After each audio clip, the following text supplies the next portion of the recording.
The auction block reeked of fear and desperation.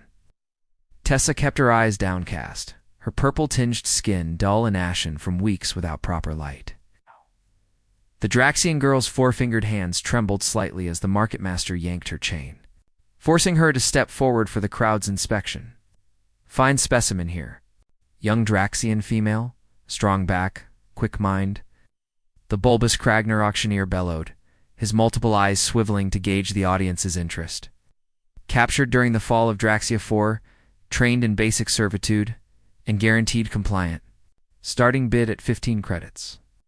Tessa flinched at the word compliant. 3 weeks in, the slave pens had taught her to appear broken, to hide the storm of rage that swirled inside her chest. The invasion of her homeworld had left her orphaned, captured, and hauled across the galaxy to this forgotten outpost on the edge of civilized space. The crowd consisted mostly of miners, merchants, and the occasional bounty hunter looking for cheap labor. Draxians were valued for their durability and quick minds, though their renowned stubbornness often required additional training, a euphemism for the breaking of their spirit. 20 credits, called a gruff voice from the back. 25, countered another. Tessa's gaze remained fixed on the dirt beneath her bare feet, but her antennae twitched imperceptibly, tracking the voices around her. On Draxia, she had been studying to become an engineer. Now she was merchandise. The bidding continued until it reached 40 credits, a decent price for a Draxian slave. The auctioneer was about to close the sale when a quiet voice cut through the murmurs. 100 credits. A hush fell over the crowd. Tessa's head jerked up involuntarily, her large amber eyes searching for the source of the bid. The crowd parted, revealing a human male. He stood taller than most in the gathering, his weathered face framed by dark hair streaked with silver. His clothing was simple but clean, not the flashy garments of a wealthy trader nor the grime-covered attire of the miners. The human bids. 100 credits, the auctioneer announced, surprise evident in his warbling voice. Any higher offers? Silence greeted his question. No one was willing to match such an excessive price for a single slave, sold to the human. The market master unhooked Tessa's chain from the auction post and roughly pushed her toward her new owner. Her legs felt weak as she stumbled forward, her mind racing with possibilities, each more terrifying than the last. Humans had a reputation among captive species. Some said they were the cruelest masters. Others claimed they were unpredictable and quick to anger. The human accepted her chain without comment, his expression unreadable. His eyes, a deep brown that reminded Tessa of the forests back home, studied her briefly before turning away. "Follow," he said simply, his voice low and accented. Tessa obeyed, her steps faltering as they moved away from the auction block. The chain connecting her collar to the human's hand jingled softly with each step. She expected him to yank it or to speak harshly, but he merely maintained a steady pace, allowing her to walk slightly behind him. They passed through the bustling market, keen, ignoring the stares and occasional jeers from onlookers. Tessa's mind whirled with questions. Why would a human pay so much for a Draxian slave? What terrible purpose did he have in mind that would justify such expense? "My name is Nikolai," the human said suddenly, not turning to look at her. Tessa remained silent, unsure if she was permitted to speak. "You are allowed to answer," he added after a moment, his tone neither angry nor impatient. "I am called Tessa," she replied, her voice rough from disuse. Nikolai nodded once, but offered nothing more as they continued their trek through the settlement. The buildings grew smaller and more scattered as they reached the outskirts, where the boundary between civilization and wilderness blurred. Finally, they stopped before a modest dwelling built against the trunk of a massive tree. It was simple but sturdy, with a small garden plot to one side. "This is my home," Nikolai said, opening the door. "You will stay here." Tessa stepped inside, bracing herself for whatever came next. The interior was surprisingly cozy. A small kitchen area, a table with 2 chairs, shelves lined with actual paper books, and a workbench covered with half-finished projects. It smelled of herbs and metal, not the stench of cruelty she had expected. Nikolai closed the door behind them and did something that made Tessa freeze in confusion. He set down her chain. "You must be hungry," he said, moving toward the kitchen area. Sit. Tessa remained standing, her antennae rigid with tension. Was this some kind of test? A trick to justify punishment? Nikolai turned back when he noticed. She hadn't moved. For a long moment, their eyes met across the room, hers filled with suspicion and fear, his with something she couldn't identify. "You are not what I expected," he said quietly, almost to himself. "Neither," thought Tessa, "are you." The first week in Nikolai's home passed like a dream for Tessa, confusing, terrifying dream. Each morning she woke expecting to find herself chained or locked away. Instead, she found food waiting and Nikolai already busy with his work. He was a mechanic, she discovered, specializing in the repair of obsolete machinery that still powered much of the settlement.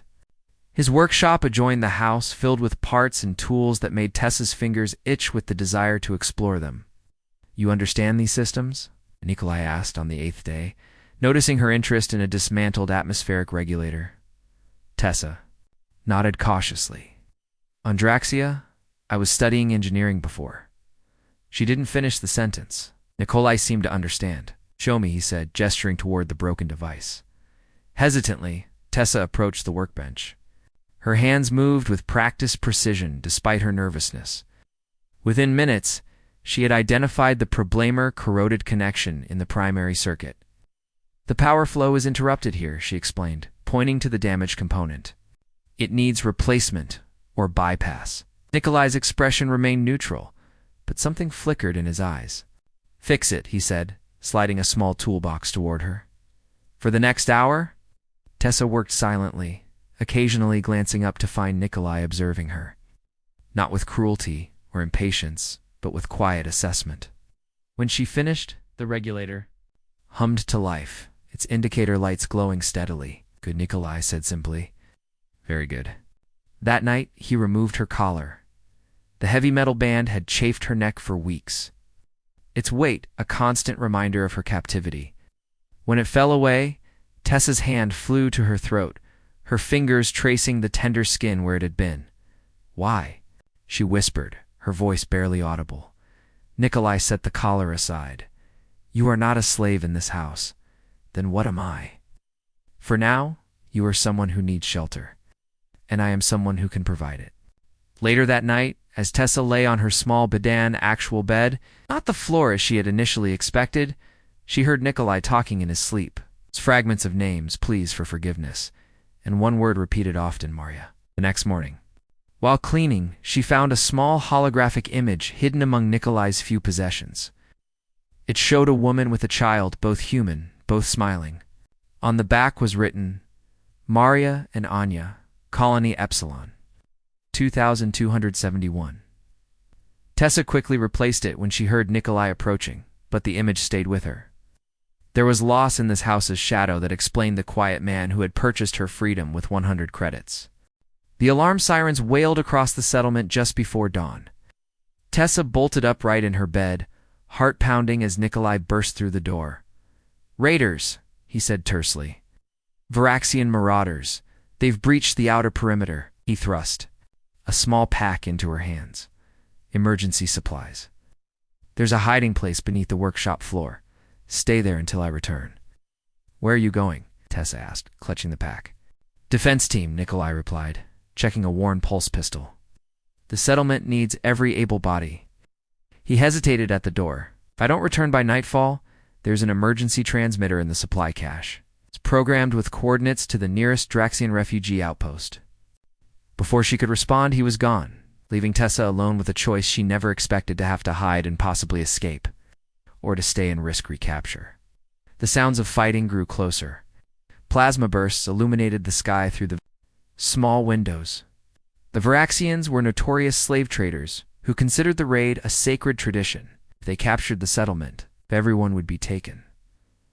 Tessa crawled into the hidden space beneath the workshop as instructed, pulling the concealed door closed above her. The small compartment smelled of oil and metal dust. A cache of supplies sat against one wall, enough food and water for several weeks. The promised transmitter and a small stash of credits. Freedom was literally within her grasp. Nikolai had given her everything she needed to escape, yet as the battle raged overhead, Tessa found herself thinking not of escape, but of the quiet man, who had shown her kindness when she expected only cruelty. Hours passed. The sounds of fighting grew distant, then returned with renewed intensity. A tremendous crash shook the workshop above. Tessa froze as footsteps moved across the floor, followed by the sound of something heavy being dragged. Carefully, she pushed the hidden door open a crack. Through the narrow opening, she saw Nikolai slumped against the workbench, his side bloodied, attempting to bandage a wound. Three thoughts hit her simultaneously. He was alive. He was injured, and she was still here when she could have been miles away. Tessa pushed the door fully open and climbed out. Nikolai looked up, surprise evident on his pain-etched face. "You should be hiding," he said through gritted teeth. "You should be letting me help," she replied, taking the bandage from his. Shaking hands as she worked to stop the bleeding, Nikolai explained between labored breaths. The raiders had been repelled from the main settlement but would regroup and return. Many defenders were wounded. The communication array was damaged, preventing calls for reinforcement. "The array," Tessa said, securing the bandage. "I can fix it." Nikolai's eyes met hers. "Why would you help us?" "This is your chance to run."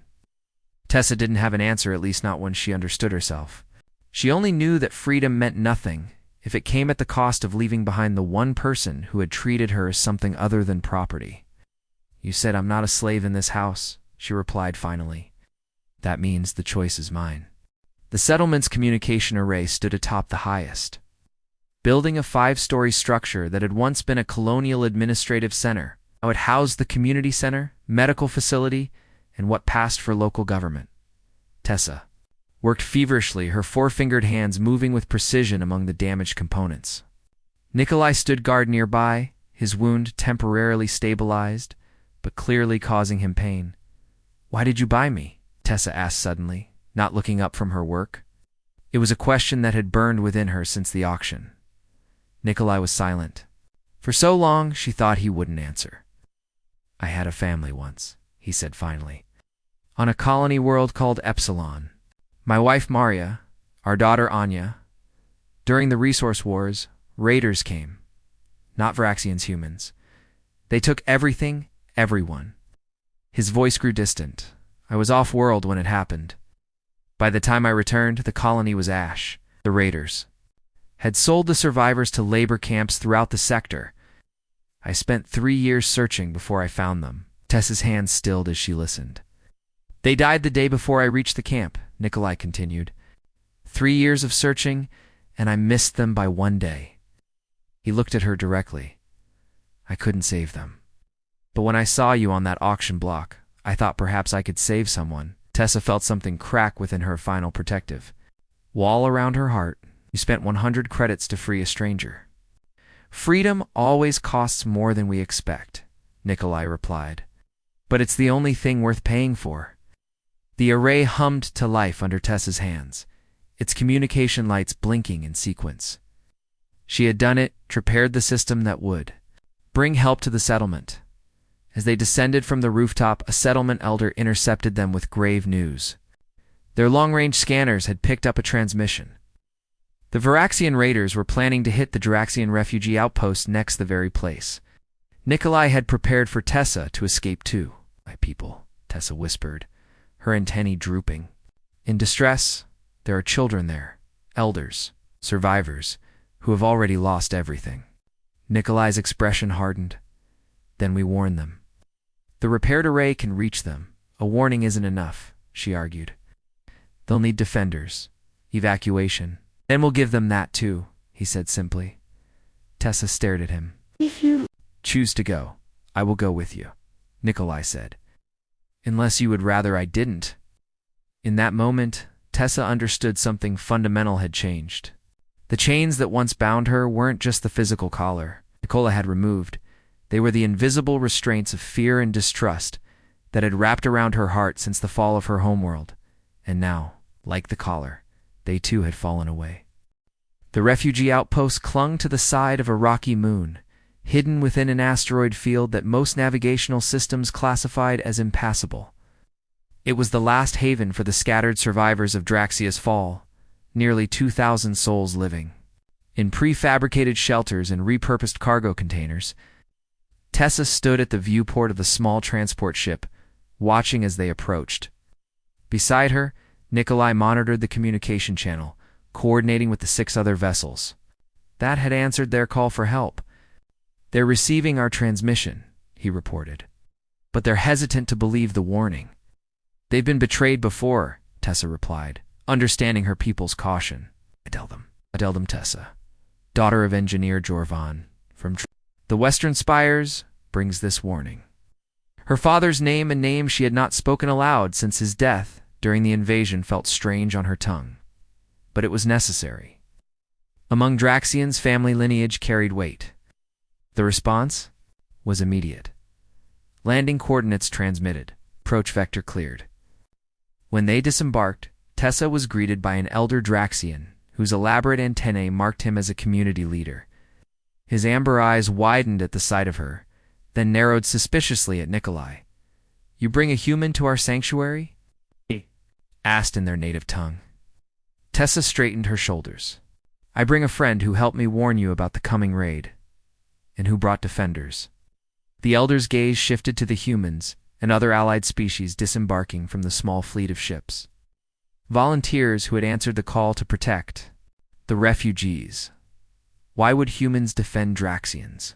he asked, genuine confusion in his voice. "For the same reason anyone defends the innocent," Nikolai answered in accented but understandable Draxian. "Because it is right." The preparations for defense took 3 days. 3 days in which Tessa found herself bridging to worlds. To the Draxian refugees, she explained the humans' defensive tactics and technology. To the human volunteers, she translated Draxian concerns and cultural nuances. And through it all, she found herself watching Nikolai, the quiet way he listened to refugee children's stories, the respectful manner in which he addressed the elders, the determined focus when he helped reinforce shelters. When the Varaxian raiders finally came, they found not a helpless refugee camp, but a prepared and unified defense. Human tactical knowledge combined with Draxian technical ingenuity created an impenetrable shield around the outpost. The battle lasted less than an hour. The raiders, expecting easy prey, retreated with significant losses. In the aftermath, as the makeshift medical center treated the few wounded, Tessa found Nikolai standing alone at the outpost's edge, looking out at the star-filled expanse beyond. "You could stay here," he said, without turning. "With your people?" Tessa moved to stand beside him. "Is that what you want?" "What I want," he replied carefully, "is for you to choose your own path. Not as a slave, not as a refugee, but as Tessa." She considered his words. The outposts represented safety, familiarity, connection to what remained of her culture. It also represented a life defined by what had been lost, community united more by shared tragedy than shared future. "When you bought me," she said slowly, "you gave me back my freedom. But these past weeks with you, you gave me back something else. You taught me how to feel again, to trust, to care, to hope." Nikolai turned to face her, his expression open and unguarded for the first time since she had known him. "One choose. To go forward," she continued. "It's not back to what was, but toward what could be." A gentle breeze stirred the air between them, carrying the scent of stars and possibility. "There are other survivors out there," she said. "Other people, human, Draxian, and otherwise, who need what you gave me. Chance, a choice." Nikolai nodded slowly. "Then we'll find them." Together as they walked back toward the settlement. The stars seemed to brighten overhead. Tessa knew the road ahead would not be easy. The galaxy was still torn by conflict, and prejudice ran deep on all sides. But for the first time since her world fell, the future didn't feel like a sentence to be endured. It felt like an open sky, waiting to be explored.